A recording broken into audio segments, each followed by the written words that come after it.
your wave hi. Hello. Hi, I'm Kristen Flores. I'm here to tell you a little bit about wedding rituals around the world. So imagine you're at a wedding and you see the bride gracefully walking down the aisle to go marry a tree. Isn't that strange? Yes. So that is people born in a certain astrological combo of when Mars and Saturn are underneath the 7th house are called Mangelics, and I'll tell you why they have to marry a tree before or in their wedding ritual. And I'll tell you a few more wedding rituals around the world that will make you say or what, because they're quite strange. So I know some of you might have friends, family who are going to get married soon, so you might want to know a few of these things in case they have different traditions. I know I have a few friends and family. That's why this is important to me, so as their weddings come up, I won't be shocked by anything because some of the stuff in my presentation is pretty shocking. So I'll start with some traditions from the European countries, then move to South America, and some traditions in the United States. So in India, marrying a tree is what Mangelics do. They're said to be cursed if they're born in that astrological combination. And the curse is they will cause an early death to their husband. So they're to marry a tree first, and the tree is to be cut down and destroyed before she can marry her groom. Another strange tradition is in France. It's called Le Pot de Chambre.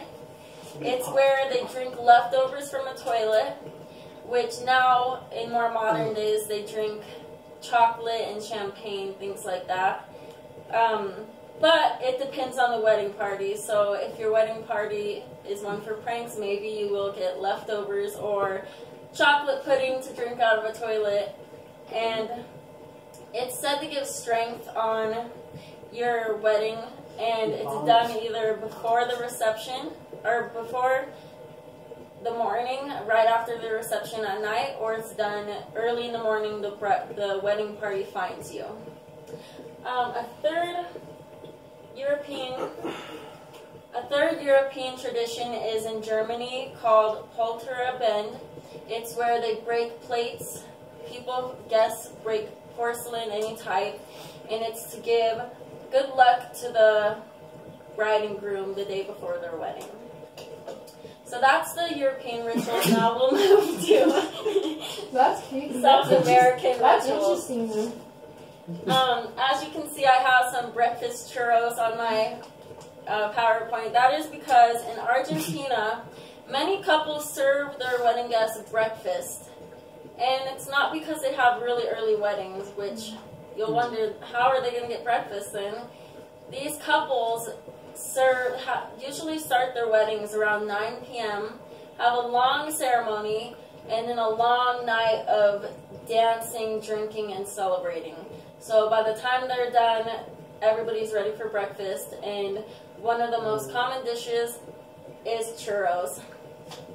So another tradition is in Venezuela. The newlyweds go missing, which is opposite from the tradition in Argentina. So the newlyweds slip out as soon as they can from the reception because they are just too excited and anxious to get to their honeymoon. And when the guests realize that their newlyweds are missing, it's said to be good luck as early as they can slip out. So they're left to the reception to themselves. Now we'll move to some more common traditions we have here in the United States, more common to us, but they have some pretty strange background stories. So I have two visuals, a white wedding dress and a wedding cake. The white wedding dress was not the most common wedding tradition before.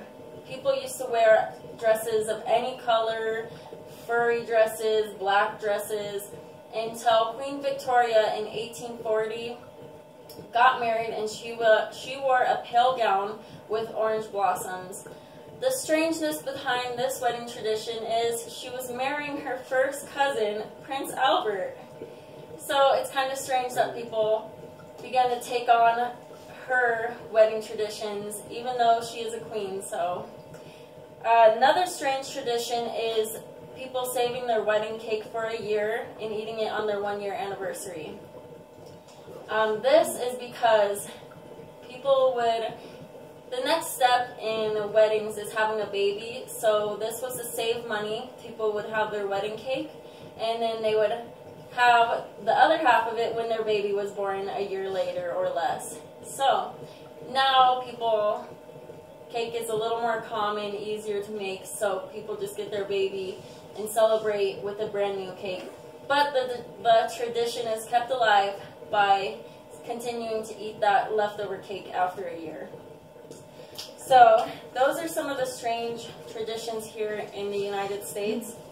As you can see, in our European countries, we have a little more strange ones. South America, we have a few normal ones, but they differ in time frames. So in America, we have about 2.5 million weddings in the U.S. alone every year. So as you attend one this year, you might see a strange tradition, or now you know a strange origin to a tradition in America. Thank you guys for listening and attending my speech. Good job.